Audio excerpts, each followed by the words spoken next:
Good morning. On Wednesdays, we usually read together. And even though we can't read together today, I can read you a story and we can work on our strategy for this week.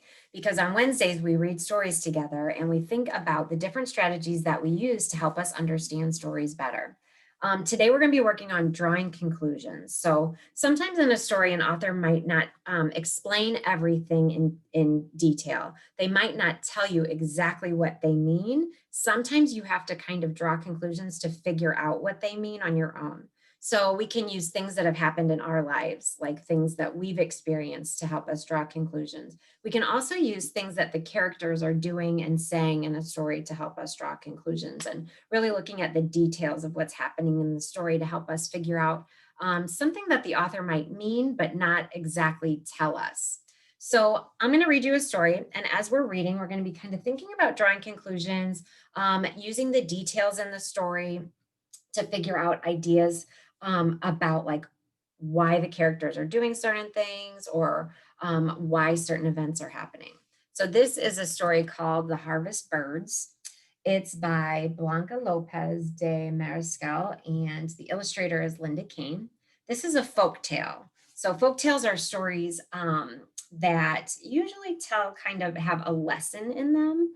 Usually they've been told orally, like people tell them to each other and don't write them down for lots of generations, and then eventually somebody writes them down. So this is a folk tale called The Harvest Birds. In a little town where everyone knew everyone, there lived a young man called Juan Zanate. I'm going to make it so you can see the words. There we go. He was given this name because he was always seen with one or two Zanate birds.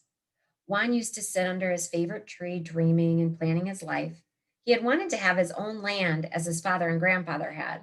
However, when his father died and the land was divided, there was enough for only his two older brothers. Because of this, Juan had to go to work in the shops of the town. If only I had my own land, my life would be different, Juan thought. He went to see Don Tobias, the richest man in town, and asked to borrow a little piece of his land. Don Tobias burst out laughing, and his wife laughed with him. Why should I let you use my land? He asked. You don't know anything about making things grow. Sad and ashamed, Juan returned to sit under his tree. It was the only place where he felt really happy. In its huge branches lived a flock of Zanate birds who were so used to him that they thought of him as their friend. There was one bird who cared very much for Juan and wanted him to find his way in life. This bird was always around Juan, resting on his shoulder or riding on his hat. Juan named him Grejo, or Crow, because Zanates have black feathers. Here's his friend, the crow. So you can see it a little bit better. After sitting and thinking for a long time, Juan decided to visit the oldest man in town. Old people know many things because they've lived longer, Juan thought. He'll give me some advice, and maybe he'll even help me. Juan greeted the old man, whom everyone called Grandpa Chan, with respect. The old man seemed to be in a good mood, so Juan dared to ask him for a piece of land. Let me prove to you that I can be a good farmer and make things grow, he begged. Grandpa Khan became serious. I will help you, he said. I will let you use some land. If you fail, however, you must work for me for free for as many days as you have used my land.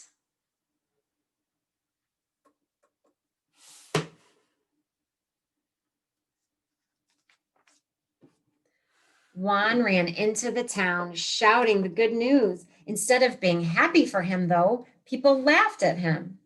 Better you should straighten up my shop. Where you plant, not even weeds will grow, shouted the carpenter. Don't waste your time, Juan. Come and work on this wheel, called the blacksmith. Help me with these sacks of flour and stop dreaming, added the baker. Juan decided that nothing anyone said would stop him. It's time to get to work, he told himself. He began to prepare his land for planting. It was a very tiny patch of land and didn't offer much promise of a big harvest. Still, Juan kept working, watched over by his good friends, the Zanates. My head is small like my garden patch, but it is big enough to hold many dreams, thought Juan.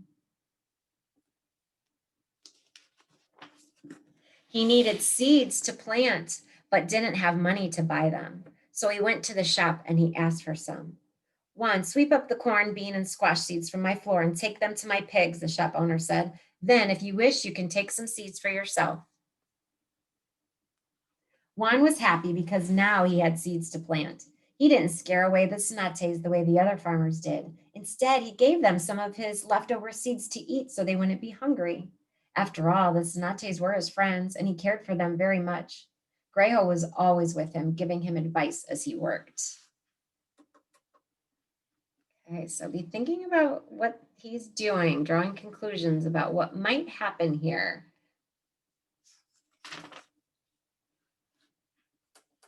Days passed and the tiny plants began to appear. Little shoots of weeds came up along with them. The Zanates told Juan not to throw the weeds away as the other farmers did. Plant them on the borders of your land, said the birds.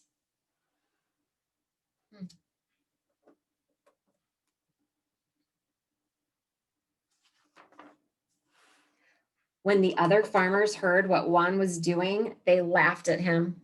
Imagine keeping weeds in your field. At harvest time, everyone was waiting to make fun of Juan once again. They were sure he would fail. When Juan arrived in town, everyone was amazed. He brought a wonderful harvest, huge ears of corn, brightly colored squashes, and tasty looking beans.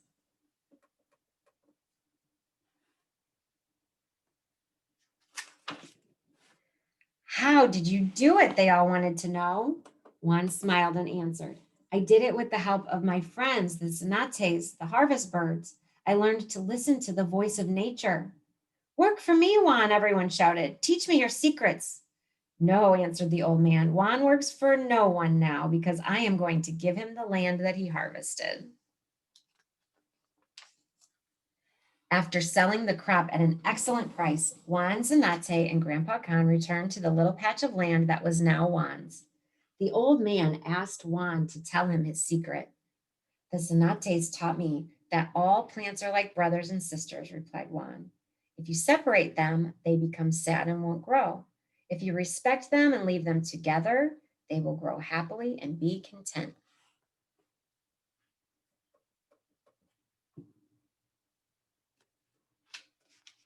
All right, so we were thinking about drawing conclusions there. And whenever I'm really using one of those reading strategies to try to understand the story better, I always like to make a graphic organizer because it helps me kind of to keep track of my ideas and to organize my thoughts. So we were talking about drawing conclusions, and one of the things that we saw in the story was how the townspeople weren't super nice to Juan about his idea, right? So as we look back in the story and we think about those townspeople and how they reacted when Juan told them his idea, we can draw conclusions about what they really think based on what they're doing, like on this page here, when he went to tell them that he was getting a patch of land to plant his seeds.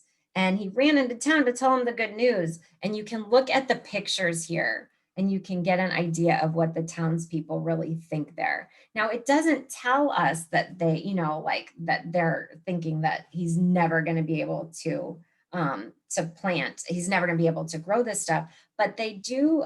You can tell by kind of them laughing at him. They say, oh, go straighten up my shop. Don't waste your time, right? Do these sacks of flour. So like they're telling Juan that, they're laughing at him and stuff. So we could draw the conclusion that the townspeople do not think Juan will be able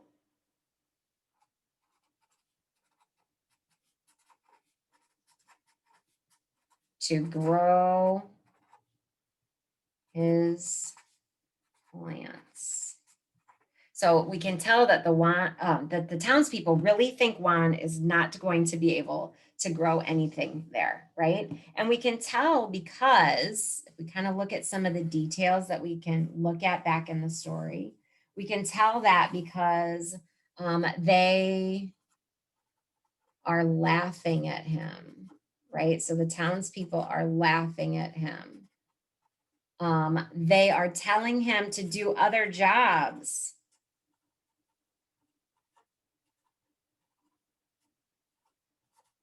right? So they're saying, come and get my flour sacks for me and do all of these things, right? But they're telling him to do all of this other stuff instead of planting his seeds, right? So while you're reading today, I want you to be thinking about that. I want you to be thinking about looking at drawing conclusions. So, as we read that story, we could think about things that we know too about our life. So, maybe you know a little bit about planting seeds, and maybe you could make some predictions in that story about whether Juan seeds were going to grow. Maybe you could get an idea, like by how Juan made friends with the birds, that maybe the birds were going to help him. So you could kind of use what you know from reading other stories, use what you know from what the characters are doing and saying, use what you know from your experience and your experiences that you've had, and you can use those to help you to draw conclusions about what the author doesn't always tell you exactly is happening in the story.